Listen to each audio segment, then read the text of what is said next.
mapapasama sila. Kasi nga, pinangalanan sila, then we will have to include them as suspects. So, ayan na nga po ang nangyari at itong si Gretchen Barreto at Atong Ang ay suspect na ngayon sa mga nangyari sa mga sabungero dahil po sa paglabas ni alias Totoy. So, ibig sabihin po ay credible pa din ang mga salita at ang mga statement ni alias Totoy kahit po na kinokontra ito ng ilang mga tao. Yung may lumabas po na 4 na gwardiya na suspect din po sa nangyari sa mga sabungero. Etong mga gwardyang to, itong 4 na to, nakapagpiyansa po sila ng halagang 3 milyon kada tao. Imagine niyo po kung gaano kayaman ang mga gwardiya na ito dahil, abay, birumi gwardiya nakakapagpiyansa ng 3 milyon. Ang mga gwardiya po na ito, kasama na itong si alias Totoy, ay nakapag-areglo po ng ilang mga complainant sa halagang 15 to 20 million pesos. Grabe, ano kayang nito mga gwardiyan to, no? Ba't pa sila nag-gwardiya?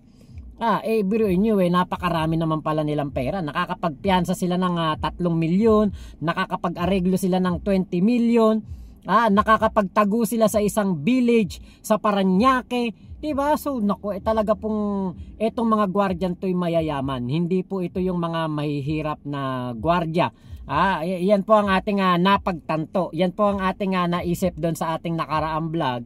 Dahil nga po sabi ko, nakita ko yung balita, inaareglo daw po yung mga complainant sa halagang 15 to 20 million pesos. Naku po, yan po talaga ang yan po talaga ang kumbaga isang malalim na investigasyon talaga ang kailangan dahil dapat malaman ng ating mga PNP, DOJ, NBI kung sino man na nag-iimbestiga dito na malaman kung saan galing ang pera nitong mga gwardiyan to.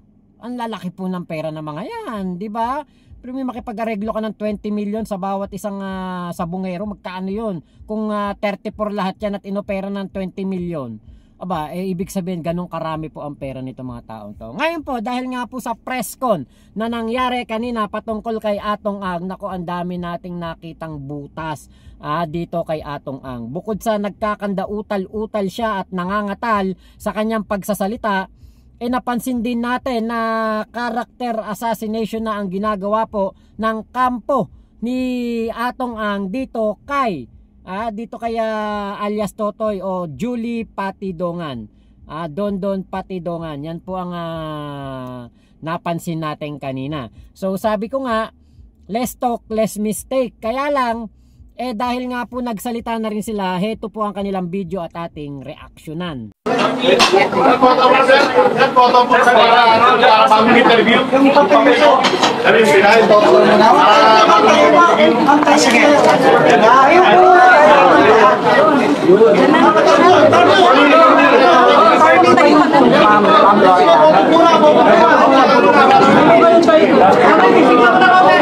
Ito lang din pinapatay namin.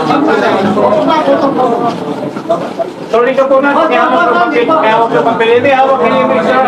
Papili ka na. Yun, okay po yun. Salpo mo, te. Salpo mo. Tapo yung ulo mo. Oy, mukha niyo bang natapo yung ulo? Okay po, okay na.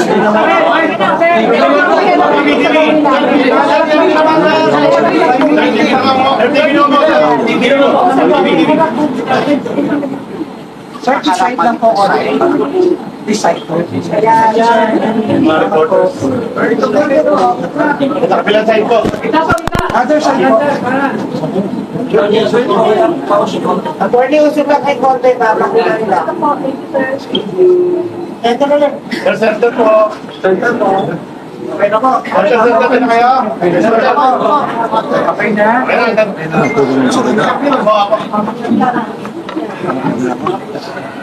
Anong question? Sure, may opening statement po yung... Sige. Ayun po. Ang mga kasama, kaya po kami nandito, kaya ako nandito, nag-file kami ng kaso against sa isang tao na ina-accuse kami, na-accuse ako at ang mga kasama ko ng kung ano-ano, puro side lang niya naririnig nyo. Ngayon, gusto ko lang at least maging transparent lang na andito na ako. Gusto ko lumabas lahat ng katotohanan. Tignan nyo na lang. Isang tao na nagsasalita against sa aming mga dissenting tao. Lahat ng ina-accuse niya rito, mga matitino tao, walang kriminal dito. Kaya lahat ng ina-accuse niya, pag-aralan niyo rin muna lahat ng binibintang niya. Lahat naman, iniimbestigahan maigi naman ng ating kapulisan sa ng DOJ. Kaya lang, ang side namin, hindi nila naririnig. So, kaya kami na dito na nga ngayon, at least, yun lang, tignan natin kung saan pupunta. Sila na makakapagpaliwanag. Siguro, magkakaroon naman ng kaso.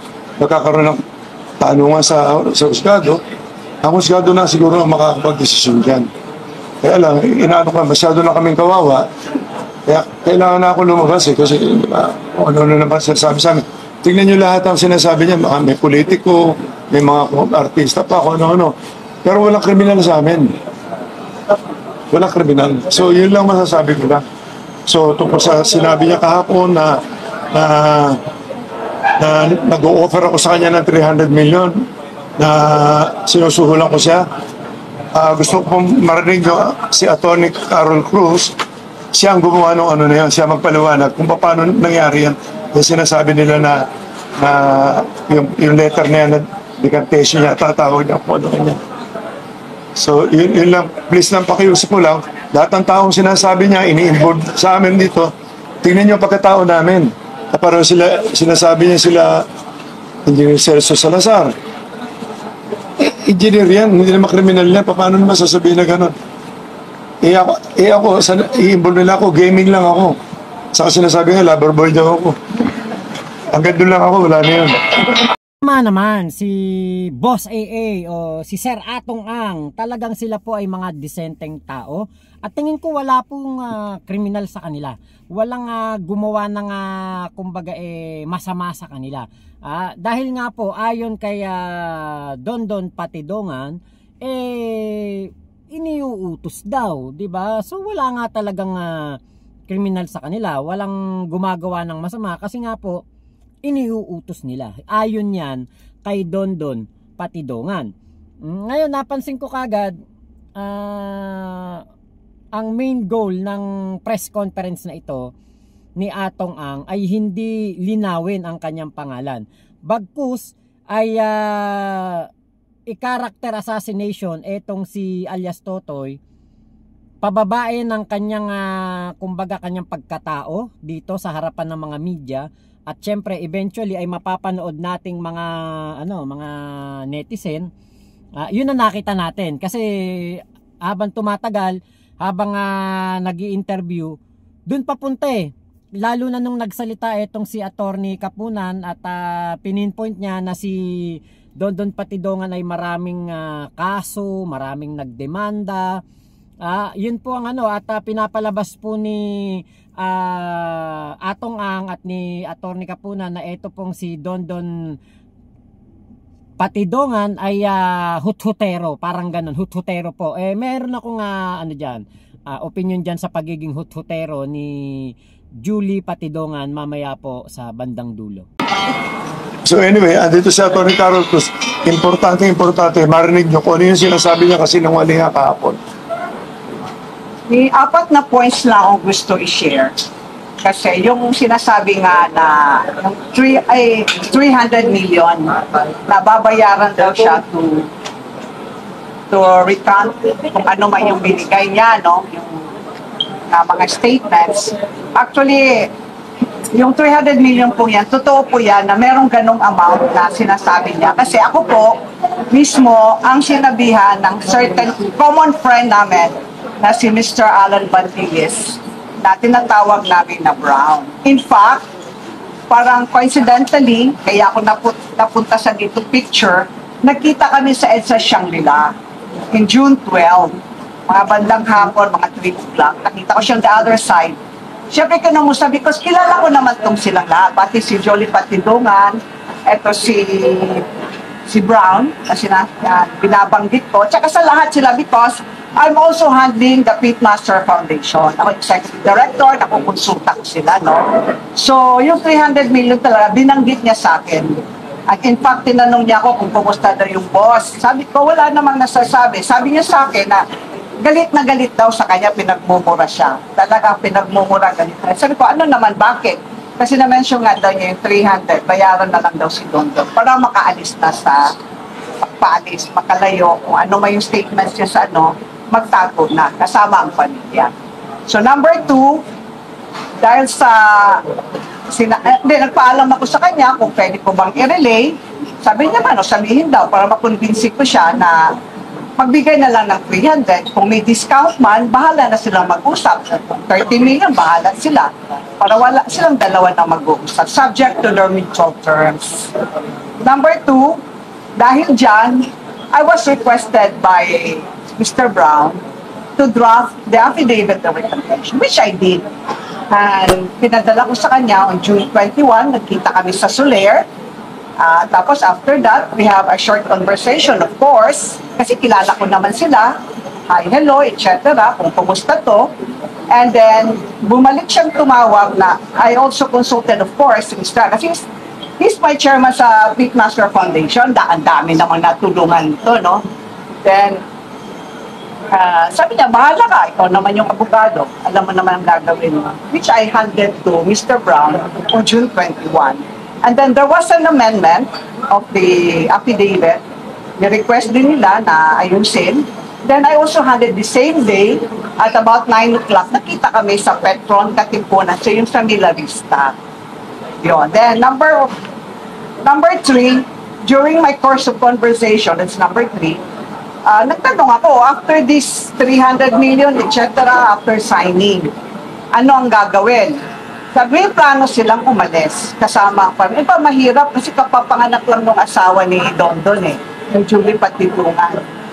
Sabi naman, bumubukan na daw nga yung mata, kaya pwede nang kunan ng passport. Besides, meron naman silang visa sa US, Schengen visa, which he assisted with. He assisted the family. And number 4, I said, why I came to the picture, kasi nga, coincidentally, nagkita kami sa Shangri-La. And matters were relayed to me, discussed to me, and all other things, I designed all the plans, and I asked permission, and they told me to negotiate with him and relay the same. Yan na.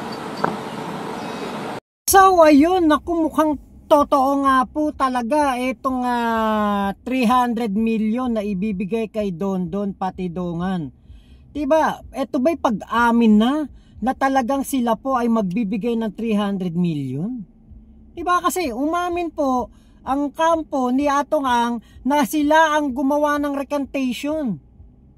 Aba, kapag po ikaw ay pumayag na gumawa ng recantation ng isang tao, at ikaw ay hinihinga ng 300 milyon, abay, ibig sabihin willing kang magbayad ng 300 milyon sa tao na ito. Kaya sabi ko nga po, parang less talk, less mistake kasi ito parang umamin na rin sila na meron talagang alam si Dondon Patidongan, dahil nga po willing silang magbigay ng recantation na papers at yung pera. Diba? Kaya parang sabi ko, bakit parang hindi nila ito napag-usapan? Bakit parang lumalabas ngayon payag sila sa mga terms and conditions ni alias Totoy? Diba? Kasi magbibigay talaga sila ng 300 million? Diba? Kasi kung totoo na nag-extort itong si alias Totoy, na ayon nga po dito sa kampo ni Atong Ang ay talagang hinihingan daw po sila ng ganun kalaking pera. So ibig sabihin, meron nga talagang alam si Julie Patidongan patungkol kay Atong Ang at willing silang magbigay ng ganun kalaking halaga para hindi nga talaga madamay si Atong Ang dito sa kaso ng mga sabungero. Diba, ano to, pag-amin na ba to? Diba, kasi alam nyo, sa totoo lang, ewan ko kung ganito, bakit ganito ang script nila. Bakit parang nahahalata ng mga netizen, kung mapapanood nyo po yung live stream niyan kanina sa mga mainstream media, ay mapapansin doon na parang may pag-amin. At ang mga netizen ay parang sinasabi na nga din, oh, aminado naman pala sila, totoo pala eh. Diba kasi bakit nga gumawa ng recantation paper yung abogado? O bakit ka sumunod kay Julie Patidongan na gumawa ng recantation para sa kanya? Eh hindi naman po pipirmahan yung recantation na yon, diba syempre, kung hindi ka magbibigay ng pera. So ang punto dito, hindi na yung yung paghingi ng 300 million o pagbayad ng 500 million na sinasabi ni Julie Patidongan. Hindi na yun eh. Ang punto na lang dito, so ibig sabihin pala talaga willing magbayad si Atong Ang ng 300 million para manahimik at umalis na lang itong si Julie Patidongan, maglaho na lang at hindi na magsalita sa media. Willing pala siyang magbayad ng ganong kalaking halaga. Diba kasi yun yung napansin ko eh. Yun din napansin ng mga netizen sa comment section. Tinitignan ko kanina, yun ang kanilang mga sinasabi. Ano yung pag-amin na ba yun? Kaya parang sablay yung script nila, no? Sir, Manny Philippine Star, sa tingin mo ano yung dahilan ni Julia? Ni Tonton at ikaw ang tinuturong master. Ano ba nangyari? Away ba kayo or what? Well, ang ano talaga nito, ang punot dulo talaga nito, pera. Lahat ng grupo namin tinatawagan nila eh. Kapareho kagabi lang to, may tumawag sa isang kasama namin na sa group namin. Mayroon kami si group A, group B. Tapos gano'n. Tinawagan daw siya kagabi ni Brown na naman. Ang sabi sa akin, mga 11:10, tulog na ako, tinawagan ako. Isang partner namin. Sabi gano'n na tulungan daw si Dondon kasi tatakas na. Bigyan na lang daw ng pera. Yun ang sinabi niya kagabi. So, lahat tinatawagan. Si Gretchen, tinatawagan ng sinasama na si Gretchen. Humihingi nung time na humihingi ng pangkampanya yung asawa. Tapos tinawagan din ni Brown. Kinausap din ni Dondon. Tapos humihingi ng papapanganak. Ang dami sinasabi. Nung binlock siya, kasama na naman sa kawalang yan. Na sinasabi niya. So, ang grupo namin, lahat tinatawagan na isa-isa, nag-extort eh. Akala yata niya, pagkatapos yung magsalita na kung ano-anong kalokohan, pwede na lang siyang biglang aalis pag nakuha niya ang pera eh. Yun ang problema eh. At yun din nga po ang problema. Bakit ang lakas ng loob ni alias Dondon? Alias Totoy na manghingi ng pera sa mga taong ito. Ano ang kanyang nalalaman? Bakit ang lakas ng loob niya humingi ng pera na pampanganak, pangampanya? Diba kasi, alam niyo, yun na napapaisip ako, bakit napakalakas ng loob nitong si Dondon Patidongan na humingi sa isang Atong Ang ng pera? Diba kasi ito kung ako, si Dondon Patidongan at ako'y simpleng tauhan lamang, kahit na ako'y farm manager, let's say talagang farm manager lang ang relasyon ni Atong Ang at ni Dondon Patidongan, no other transactions o walang ibang kumbaga na kanilang pagsasamahan o kumbaga talagang amo at tauhan lamang na relasyon. 'Di ba? Parang hindi ako maglalakas ng loob ng ganun. Parang nakakahiya, 'di ba? Kahit nga bumali tayo minsan sa ating mga amo, nahihiya tayo na bumali.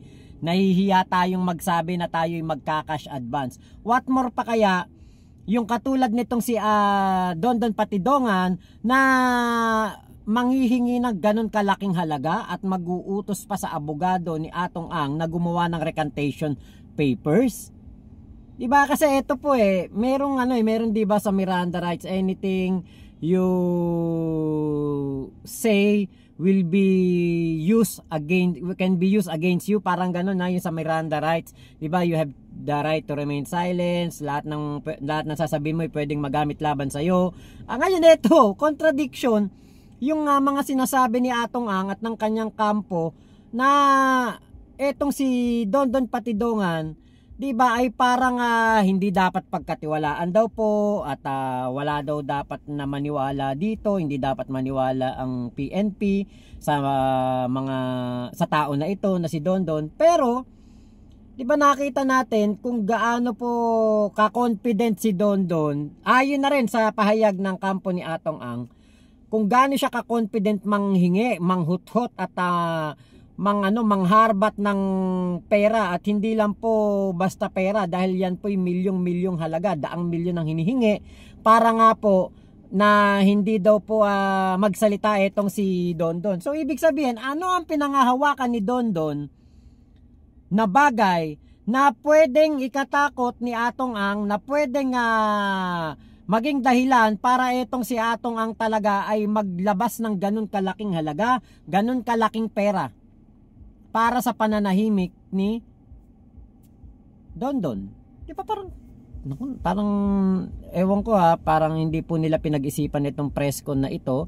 Hindi sila nagkaroon ng press briefing. Kumbaga yung sa sarili lang nila, nag-meeting sila na eto mga hindi natin to sasabihin, eto wag nyong sasabihin to, mag-ingat kayo sa pagsasalita ng ganito kasi pwede pong magamit itong mga salita nila na ito, di ba, laban sa kanila kasi bakit nyo sinabi yung ganyan tapos sabi nyo hindi naman pala ganon, di ba mga eto na iisip ko lang na mayroon pong parang mga lapses etong press conference na ito ni Atong Ang dahil nga po parang hindi nila naliwanag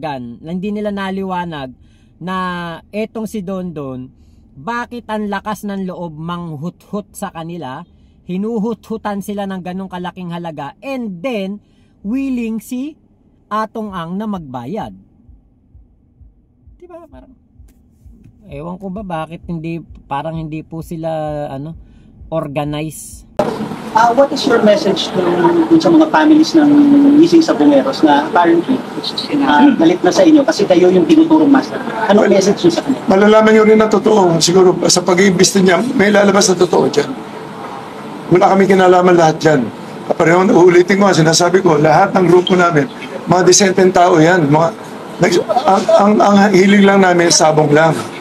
Ngayon, kailangan lang namin proteksyonan na sarili namin yun talaga. Kaya, kailangan ng Ngayon, hindi ko na kailangan paliwanag. Hindi namin alam kung ano nangyari talaga dyan Kaya lang, siyempre, masyado na kami bugbog. Kailangan na kami lumabas.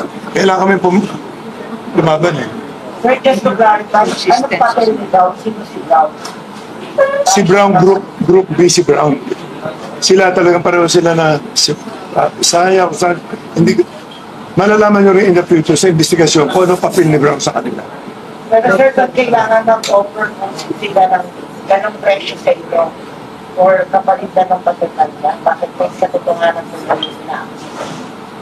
Isa-isa tinatawagan nila, hinihingan nila ng pera. Sa akin, ang sinabi sa akin ni Brown, para maayos daw yan, bigyan ko ng 300 million. Kaya namura ko, doon nagsimula. As early as February, bago siya mag-file, bago siya gumawa ng affidavit. May mga telephone conversation, may telephone call ka rin dito. Actually, mapapatunayan ko sa inyo yan in the future. Depende sa kaso kasi, na talagang sila ang nakikiusap talaga na nag-extort talaga. Namura ko si Brown dahil hinihingan ako ng 300 million para ibigay daw. Para wag daw ko idamay doon sa kaso nila. Kasi sila ang may kaso, hindi naman ako Anong pangalan nito? Alan Bantiles. Sir, may Hindi nga ako, tumulong ako kay doon ng eleksyon. Dahil humingi na ito, pag hindi mo tinulungan, ang dami sinasabi na kung ano Ngayon, nire-record niya, nire-record ko nila ako.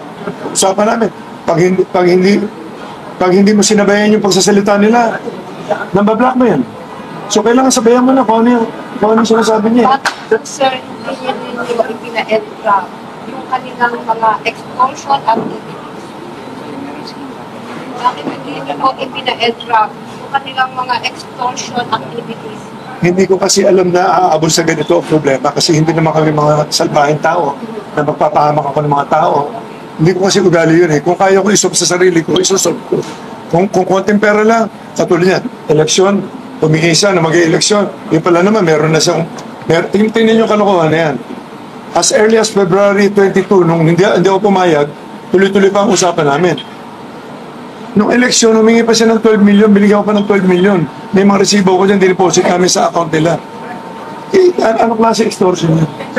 Sir, Anong tinakbo niya nung pupunta rin sa Mayor. Mayor Mayor ng ano? ng Borobo, ng Surigao yata. Sir, kaya di na kayo kung sino nakalikuran dito? Wala, hindi ko masabi kung sino nasa, pero hindi ko masabi kung anong pinagagawa niya. Sir, Ayan na nga po, nagkanda utal-utal na si Atong Ang sa pagsagot dito po sa media. At ito nga po yung aking napansin. Sabi ni Atong Ang, kapag daw humihingi, binibigyan niya na lang dahil nga daw po namba-blackmail. So ibig sabihin nagpa-blackmail ka na ikaw ay naapektuhan sa sinasabi ni Dondon sa'yo. Kaya ikaw ay nagbibigay ng pera at hindi lang po basta pera. 12 million pesos po ang kanyang naibigay dito. Diba bakit ganun na lang kumbaga andaling sumunod ni Atong Ang dito kay Dondon. Yan yung sinasabi kong sablay. Talagang sablay dyan dahil nga po pinatunayan niya na siya nagbigay ng pere. Dahil binablackmail daw po siya. So kung ikaw ay walang kasalanan, hindi ka magbibigay kahit 5 duleng sa tao. Kung ito'y walang hawak na mapapasama ka, hindi ka magbibigay kahit 5 duling.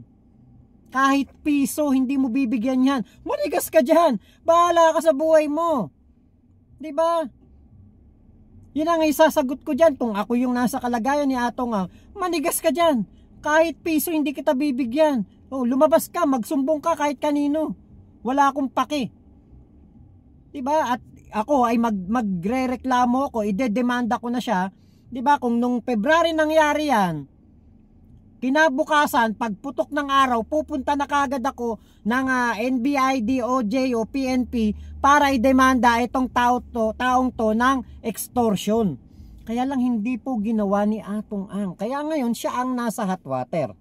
Ano ang naging resulta ng kanyang pananahimik? Isa na siya sa mga suspect. Kasama na siya ni Gretchen Barreto. Tinuturing na po sila ngayong suspect nitong DOJ. Dahil nga daw po nabanggit ang kanilang pangalan. So, di ba? Minsan, kailangan mo magsalita. Minsan kailangan mo lumabas para sabihin mo ang side mo. Katulad nito, yung sinasabi ni Atong Ang, nabugbog na sila, di ba? Parang ang dating kawawang-kawawa na sila sa sa sinasabing trial by publicity daw. It's their choice na manahimik eh. Di ba? Disente ka mo kayo, nanahimik kayo eh. Hindi nyo siguro gawain yung ganyan na lumabas para magsalita. Kaya lang, yun ang naging problema. Yun ang nakasama ang inyong pananahimik. Dahil, di ba, ang inyong pananahimik, ang nangyari, lalong lumalim ang espekulasyon at namayagpag itong si alias Totoy sa kanyang mga sinasabi.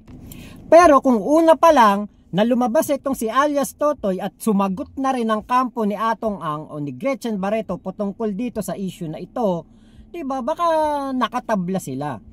Kaya lang nga po, dito po sa press ko na ito, sa halip na malinis, ang side ni Atong Ang, parang mas lalo pa po itong napasama, parang mas lalo pa pong napag-isipan ng hindi maganda si Atong Ang. Dahil nga po, pumayag siya na magbigay ng 12 million pesos kapalit ng sinasabing pang-blackmail nito si Dondon Patidongan. So itutuloy na lang po natin yung pagbibigay reaction dito sa video na ito.